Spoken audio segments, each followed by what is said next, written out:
lie down for me. Does it matter who? Somebody? All right. All right, and so this is going to be for the emergency moves, like I said, and remember, we are using this if the patient is in danger. So if there is fire, if there are explosions, so there's somebody on the other side that's more critical that I need to get to, that's where we would be utilizing these moves, okay? And so I have a couple options here. Number one is going to be the closed drag. So if I was going to come in and drag her from here, I would come in and check on her shirt. If this is a button shirt, I would undo that top button. And otherwise, I'm not really going to pull on her, but just want you to get the effect of this. I would come in, see I'm not bending completely at my waist, I'm kind of squatting down, so you're using your legs, and you're going to just kind of get a handful of clothes, and you're going to pull straight back as you're walking back. Okay, pretty simple enough. The blanket drag, again, pretty self-explanatory. Patient's lying on the blanket, you're going to do the same thing. You're just going to drag from the blanket and pull her along. Okay? With the arm drag, we're going to hold on to the arms up here. So remember I said around the wrist or around the forearms. If she's conscious and can hear me and listen and hold on, I'm going to have her grab my arms back, all right, just for that added layer of security. But if she can't, then this is enough right here. And I would just pull her again, kind of in line with her spine. And then lastly would be the arm to arm. So if you'll sit up just a little bit for me, I would come in and squat down behind her. And then I'm going to put my arms underneath hers, and I'm going to grab a hold to her opposite arms just like this, okay? And then I'm just going to kind of lift up and pull back. So when you're doing this for each other, you don't actually have to pull them, but just demonstrate how you would and know when to use it and all that good stuff. Because I don't want you guys to get hurt for sure, but knowing when to utilize them is super important. All right, good with that? All right. So the next thing that I'm going to show you how to do is put on a C-collar. All right. And so the C-collar is going to help to hold your cervical spine. Remember we talked about that yesterday. Very secure. Now this is not, if you put this on, can you move? Yeah. It's pretty much there just to remind you not to move. And you might see a test question that asks about that. Okay. So we're trying to stabilize the spine as much as we can, but understanding also that if a patient really wants to move, they still can, regardless of what you do, okay? And so if we suspect that our patient has a spinal injury, or there's a mechanism of injury that indicates that there might be something going on, and we just want to stabilize until she gets checked out, we could go ahead and put on a C-collar and fully immobilize the patient on the backboard. Now I'm going to break this down and just do step by step as far as C-collar, then we'll talk about log rolling, then we'll add the backboard dimension into it, okay? And so with the C-collar, you have several different brands. This kinds that we have are the Laerdal, and we have the pediatric version as well. And so with this, it is adjustable as far as the height. Now the very first one down here is going to be called a no neck, and most average adults are no neck, okay? So even somebody that has a really long neck like Hunter, he might be a short, all right? He might not even be all the way up to the tall, all right? So I called you out like that. I'm sorry, buddy. I'm so sorry. I called you out, but that's okay. So when I choose the size that I want it to be, I'm going to show you how to measure it. You're going to lock it into place, pushing on these little tabs right here, all right? But you can unlock them if you need to, like if you make a mistake or if you're changing from person to person, by just going in and just kind of gently lifting this back and just pushing on the back side of the lock. You can push it right back out, okay? And so you're going to choose how you are going to, so you lay there, don't get up, but I'm going to use you for just a second. So what I would do, no, I'm going to use that short joke. All right, I'm going to have Isaac, will you help me really quick? So what I'm going to do is, if he had a potential for a neck injury here, I would have him and I would say, Isaac, will you go around behind the patient? I'm going to say, sir, I want you to keep looking straight forward, okay? So keep looking straight forward. My partner is going to come behind you. He's going to put his hands on your neck, okay? So I don't want you to freak out, all right? You're going to put them just like this, okay? So you're going to put one on each side of his neck, just like this. And this is very important because you don't want, if I'm just holding right here, then he could still potentially move his hip. And if I'm holding just up here, he can obviously still move his neck, which is what I'm trying to immobilize. So I want to try to spread my fingers out like this, and I'm gonna try to get a good grip. Now, I'm not gonna poke him in the eye or anything like that, but I'm gonna put my hands and really secure his neck, okay? Again, if he really wanted to move, he could, but this is giving me a lot more stabilization there, okay?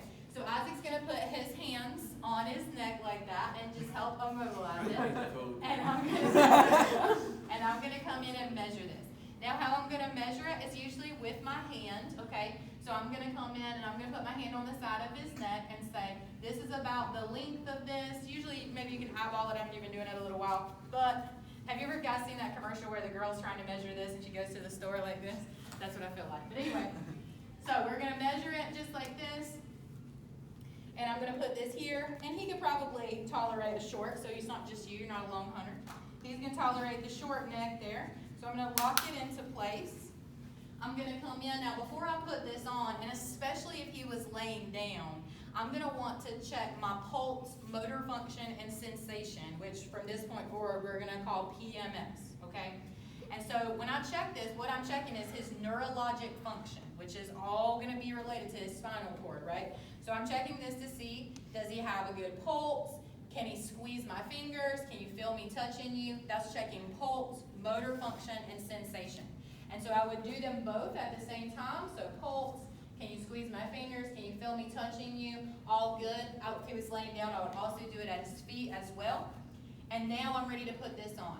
Now the purpose of checking that PMS at those small increments, like after you put a C-collar on, after you log roll, after you secure them to the backboard, is so that you can kind of identify at what point maybe did something go wrong. Because if they have full motor function and sensation when you start, and they don't by the time you're done, at what point was there movement of the spine or something like that? It doesn't necessarily mean that you did anything wrong. It just means that we kind of need to know that for our documentation and to let the hospital know what happened that changed the game, okay?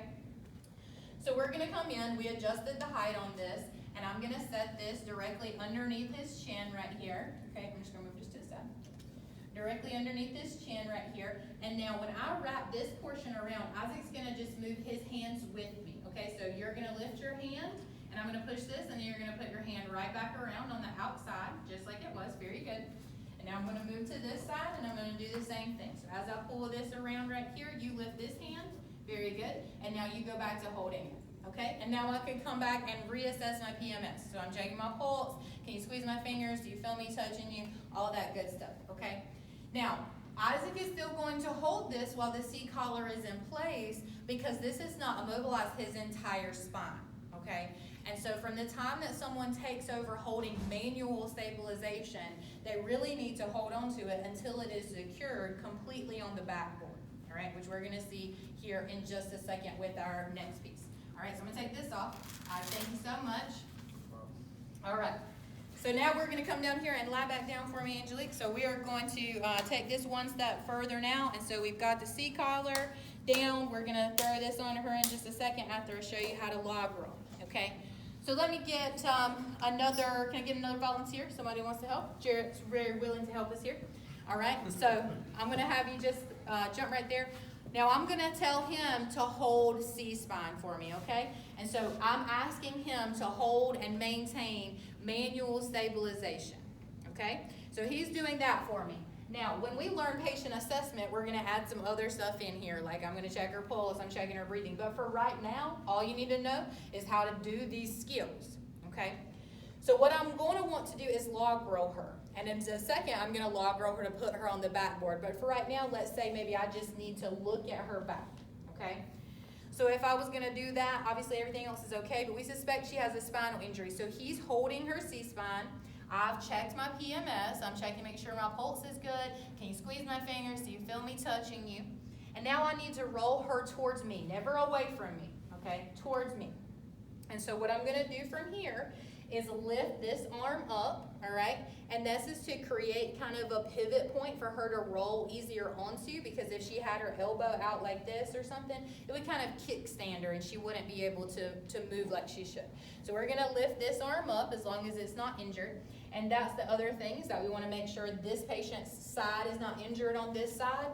We don't want to roll on the injured side if we can help it, but if both sides are injured, like both legs are broken, if you have the scoop stretcher available, we can use that, but if not, just pick a side and roll with it, okay? So we've got her ready to roll here. And so if it's just me and Jarrett, he is holding C-spine, and he is stuck right there holding C-spine, okay? Even if we had a C-collar on right now, not secured onto the backboard, so still holding C-spine. So if it was just me and him, what I would want to do is come down here and grab around the, either at the waist, depending on the size of the patient, or down here on the lower leg, and then up around the shoulder. And so now, it's always the person at the head that is going to tell me when it's time to go, okay? Always the person who is holding that C-spine that's going to tell us when it's time to go. So now, I'm going to say, Jarrett, on your count, on the count of 3, we're going to roll towards me, okay? Okay. 1, 2, 3. All right, and so we're going to roll the patient right towards me now, and if I was assessing, I could do that. But see, he's still holding on right here. We did that kind of symmetrical. She wasn't like her body moved and then her head moved and all that good stuff. And now same thing, if we had a backboard, now we would be rolling her onto that, which I'll show you that complete thing in just a second, okay?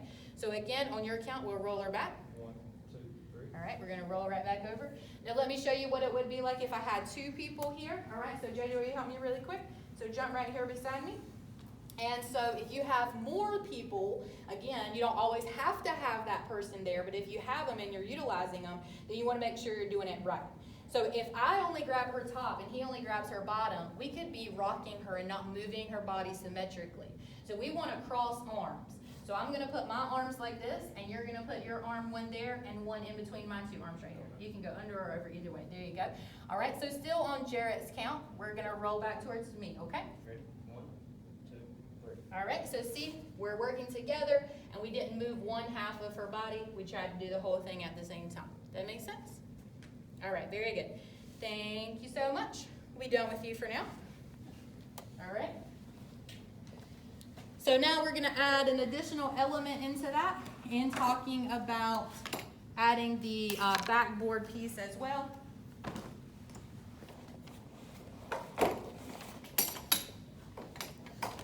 Somebody else did it. I've been putting that thing before. All right, so can I get one more person who wants to lie down for me here on the... I've done this before. I'll do it. Okay, all right. Well, don't lay on it. I want you to lay beside it. I got to put you on it. That's what they do in the pool, right? They just slide it right under you, and that's the easy way out. All right, so what I'm going to do now, I need another partner who is willing to help and hold my C-spine for me. All right, Kayla's going to help. So we checked on our patient. We suspected he has a spinal injury. We're preparing to put him on the backboard. So Kayla's going to come in for me, and she is holding his C-spine there, okay? Now I'm going to just move this around on my board so that hopefully my straps are not too much underneath there. All right. And so I've checked my PMS again. So I've checked my pulse. Can you squeeze my fingers? Can you feel me touching you?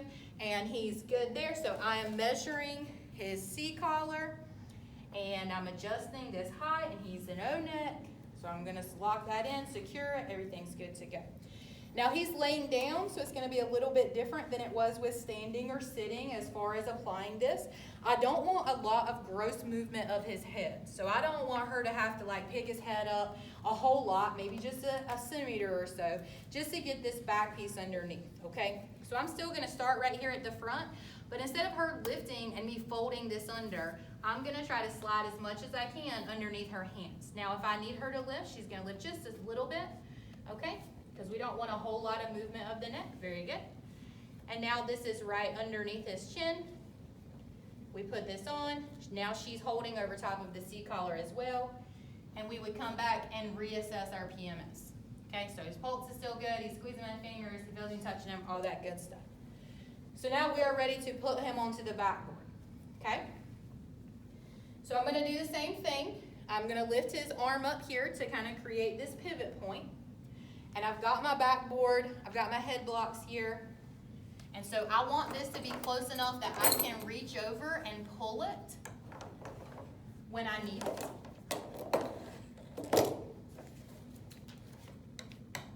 And that my straps are accessible. They're not going to be too much pinned under there. All right. So now we are going to log roll him on your count towards me. Okay? All right. So we went 1, 2, 3, turned him over. We're checking his back. I'm reaching over and grabbing the backboard. I'm gonna try to bring this as close to him as I can. All right, move this leg up for me, there you go. All right, and so I'm trying to line this up. With this set of head blocks that was already here, this is ideally where his head would go. This comes from a different set, but since this is already stuck on here, I'm not gonna pull it off. But I'm gonna try to line this up. Now, I didn't want these to be underneath the board, but I don't want them to be underneath him either. So I'm just trying to make some arrangements for those. Here we go. All right. So now I've got this underneath him, and on her count, we are going to, hold on, girl, on her count, we are going to roll him back over, and we're gonna try to do it as quick as we can, all right? So swift movements, because if I just try to slowly lower him down, he's not gonna go too good on there. So we want it to go as quick as we can, all right? So you ready? On your count. 1, 2, 3. All right, 1, 2, and 3. Now he got on there pretty good. He's still hanging off a little bit. If the patient can adjust themselves, then we could have them do that. But we could also utilize a Z method, which we would go down. So she would continue to hold her C-spine, and I would grab around his belt if I could, or around his waist, and we would want to go 1, 2, 3 down, and then 1, 2, 3 back up, and try to center him on the board. I'm not gonna pull on his belt loops and accidentally rip him just in case. I'll let him center himself, but that's what you would do, okay? So now that he's on this board, she's still holding C-spine, okay? And now we need to secure him to the board, and this is very important. You will see many test questions about this. You'll see it come up in scenarios and T-stops. What is the order of the straps, all right? And it should always be chest, legs, and then the head last, all right? If you put the head first, then the rest of the body is moving, you're putting more potential for injury on the C-spine. So chest, legs, and always head last, okay? So I'm gonna come in, and I wanna make sure that these straps are going in an X across his chest. And I don't want them to be so tight that they're cutting off circulation, but this loose would not do any good. So I want them to be tight enough that they're holding him onto the board, because remember, they're there for his safety, okay? And I'm gonna get this one up over the shoulder, and that's very important too. If these were down around the arms like that, that's not doing a lot of good. We want them to be up over the shoulder and holding him to the board.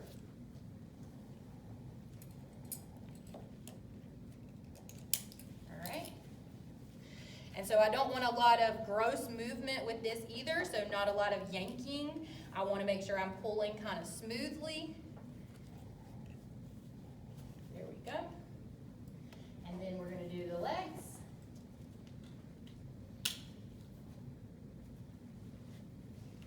All right, and now we can do the head as well.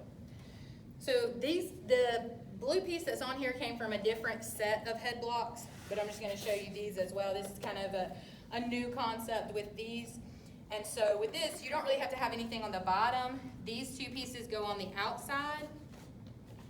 So just move your hand right there. And then you would have these, all right? And so this piece of foam just goes directly over the forehead, and then this tape goes around the blocks and directly to the board, all right? Now, obviously, these are taped to themselves just so that we can verbalize that and reuse them, but that's how it would go, okay?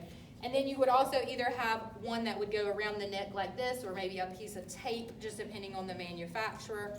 We do have some of the other head blocks. Will you hand me those white blocks right there? Thank you. All right. So the ones that are meant to go with that blue piece right there, that's it. Yes. The ones that are meant to go with this, they have Velcro on 3 sides. And so you put the side that does not have Velcro on it up against the patient's head. So just get your head over just a little bit. There you go. All right. And same thing on this side, no Velcro against his head. You would put this forehead strap across, Velcro that down, and they come with one piece of tape that would go across the board and across that seat collar there. Okay. And then we would come back and we would reassess his PMS. So I'm checking his pulse. And then, can you still squeeze my fingers? Can you still feel me touching you? And then I would do the same thing at the feet. So I could be checking a pulse back here behind the ankle or on the top of the foot. And then, can you push against my hands? Can you pull back towards you? And do you feel me touching you? Okay? So that's pretty much it for backboarding a patient who is supine, meaning they're laying on their back, okay? The only difference to backboarding someone who is lying face down, which is called prone, is how you start out. So I'm going to just show you that really quick. So jump off of there for me. Let me move this. And just lay face down for me, if you will. Sure. All right? And so what do you see about this right here? Obviously, his neck is not in line like it was when he was laying down on his back, right? And so that's what makes the difference in coming in and holding C-spine, is that there's no good way to do that, but we've got to try to do the best that we can in holding C-spine, but we've also got to imagine how are we going to roll him, okay? Obviously, if we are able to roll him this way now, that's going to be better than trying to roll him on top of his face, okay? But Kayla would have to think about that if she came in and started holding C-spine too, because if she just came in and held like normal, like she did when he was lying on his back, when we roll him, her hands are going to cross, okay? So however she wants to start out is going to be, she's got to think about how it's going to turn out when she rolls him. So think about how, go ahead and show me how you would hold him. And we're going to be rolling him this way, okay? So if you want your hands to start out, if you want your hands to wind up like this, then how are you going to start? Like that. There you go. All right. So that's how she's going to start out. And so then ultimately when we roll him onto the board, he's going to be, her hands will be correct and she'll be able to hold him a little bit easier. Now we don't have to put his arm up or create the pivot point when he's prone because he'll be able to roll easily here. And the other thing is where I'm holding the board. So instead of, remember, we don't ever want to push them away from us, always pulling to you. So we want to make sure that the board would be as close as we can get it to him, but up against my legs. And this is a little bit slower process, and I'm not going to go through it and make him do it because it is kind of slow. But basically, she would still be holding his C-spine. I would be right here with the board. I would be rolling him to me onto the board, and then I have to kind of back out at the same time that I'm lowering it down. Okay? And that's what's going to make him right on the board. Now, that's not always, the case because it depends on the situation. If I come in and find someone who is face down like this, of course I'm going to check to see, are they breathing? Do they have a pulse? And if not, if there's something I need to intervene on, then I'm going to go ahead and roll them over right then, life over limb, right? But if he's stable and let's just say he fell off his ladder and he's still talking to me and I know he's okay and he's laying face down, then that's where I would take the time to do all of these steps before I would roll him. Does that make sense? All right, so that's just the difference between the supine and then prone. All right, so thank you guys. So you can jump up right there. So I got, question. yes sir, go ahead. I know we can scenario that. However, in that exact position while he's face down, if he was unconscious, is that the time you would roll him over to assess breathing, or are you just gonna reach forward? I would, yeah. If he was unresponsive and you couldn't tell if he was breathing or had a pulse in that situation, then yeah, I would just go ahead and roll him. Yeah. I have a question. Yes, ma'am. When he was laying like that, I know you moved the arm up. You Mhm. move their arm up when they're laying. Not if they're face down, because you're going to be able to roll back on it just how it is like that. You're going to kind of almost tuck it in is what I did for him so that he has an easier way to roll. All right. Everybody still good? Hanging out? All right. Will you get a chair for me that does not have arms and put it right here for me?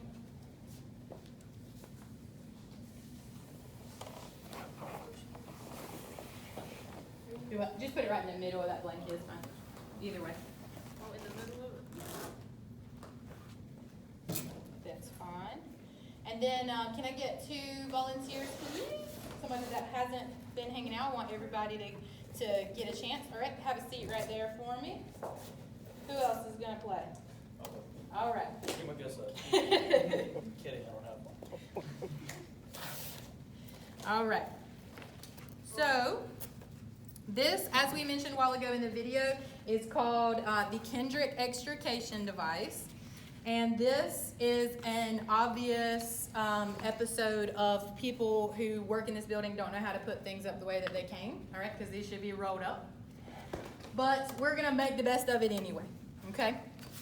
So my patient here is seated and stable, remember, because we need some additional time for this, because this is a kind of a lengthy and time-consuming skill here. And so she's seated and stable. Let's say she's in her vehicle here. Well, probably not, because I'm going to walk around her, but either way. All right, so I'm going to have Ben come up. I'm going to tell my patient, I'm going to say, ma'am, I want you to keep looking straight ahead, okay? I'm going to have my partner come up. He's going to put his hands on your neck and just hold your head still for me. There you go. So just keep looking straight forward. And I'm going to come in and I'm going to measure her neck. And I'm going to choose the appropriate size that I want it to be and lock it into place. I can come in and check her PMS. So I'm checking her pulse. Can you feel me touching you? Can you squeeze my hands? I would do the same thing at her feet if I can, without having to remove her shoes or anything. If I could reach in and feel her pulse, then can you wiggle your toes? And then can you feel me touching you? Okay? And so I've got my C-collar ready. I'm going to come in. I'm going to put this starting at her chin here. And I don't want to get her hair caught up, so I'm just going to sweep this out of the way. There we go. All right. And he's going to start, as I fold this around, he's going to lift that hand. There you go, and replace it. And then we'll do the same thing on this side. Very good there. So again, she could move if she wanted to, but the whole purpose is to just kind of remind her not to. And so he's got this on. I can come back and check my PMS again before I moved on to the next step. And then I'm going to get ready and put this KED on. And so this, again, is a vest-style device. And so it is going to secure the patient basically from the waist up. So it doesn't really do a lot to secure the legs, but we can use this to move her to the backboard. All right. So what I'm going to do right here is have her lean forward, but before she does, on her own, I'm going to put one hand on her chest and one hand on her back. And on Ben's count, because he's holding her neck, we're going to lean her forward just slightly, okay? So on your count. 1, 2, 3. Very good. So we're just going to lean her up right here, and he's going to keep holding her. And now I'm going to slide this in.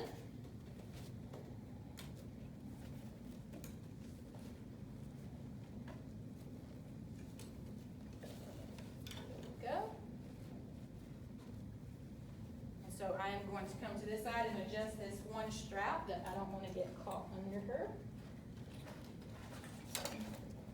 Good. And now we're going to sit back. So same way we did going forward. On your count, we're going to lean back. 1, 2, 3. All right, 1, 2, and 3 sitting back. And so now I'm going to secure this vest here. All right.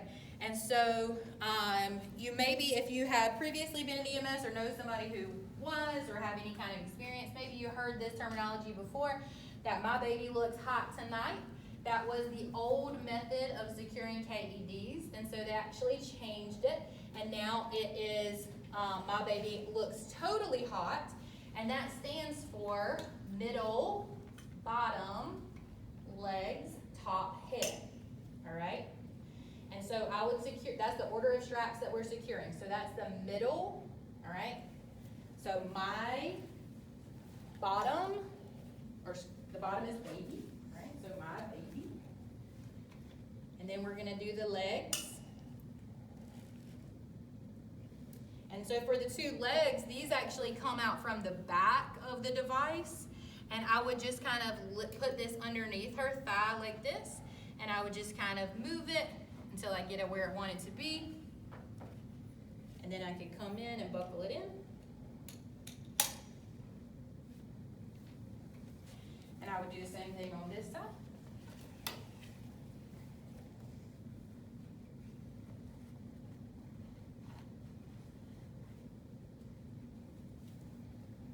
All right.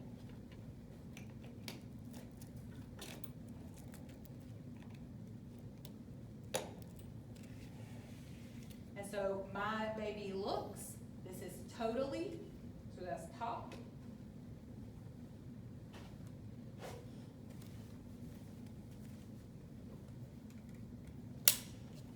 And then lastly, we are going to secure the head, okay? And so usually there is a 2 of pieces that will secure, but they easily get lost because they're kind of small like this. So we're just going to use this one just for demonstration purposes. Now in this area right here behind her head, it depends on the patient, because maybe she doesn't even need it, okay? If she was sitting all the way back like this, she really probably wouldn't even need this padding, and we could put this right here, that Velcro's on. There would be a second one that would come down around the collar, and that would be good. Now, if she had a large gap back here, just like if there's a large gap between the back, your actual back, that's right here, creating that for your neck, you could either put this in here just one time or fold it and fit it in there twice, depending on the size of the gap that you have, okay? So not required that you use that part. Now I would come back in and I need to tighten up my straps, okay? And so I'm gonna tighten them up in the order that I put them on. And just like I said a while ago with the backboard, we don't want a lot of gross movement. So I'm gonna just gently pull on them. And again, the same order I put them on. So my baby, the legs, probably okay. The top strap, and then her head is still okay, all right? So now she's secured on here. And the whole purpose of this is to be able to pick her up and move her onto the backboard, okay? And so I'm not gonna pick her up and move her, but I'm gonna show you how you could, all right? So lean forward just slightly for me.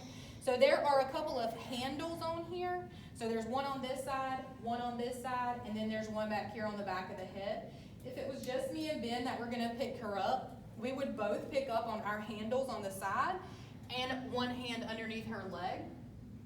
And that would allow us to pick her up and walk her over to the backboard, and we would lay her down on the backboard while still keeping her legs bent up at a 90-degree angle. And then we would undo these leg straps and then secure her onto the backboard, okay? So this is just providing some additional stabilization from the vehicle to the backboard, but you can leave this in place on the backboard. You would just undo the leg straps to let her legs lay out flat, okay? Good with that? All right. I'll let you take this off. I'll let you undo those buckles right there on that side. All right. And then the last thing that we have to talk about is going to be stretcher operations. Let me get this off so you can see. There you go.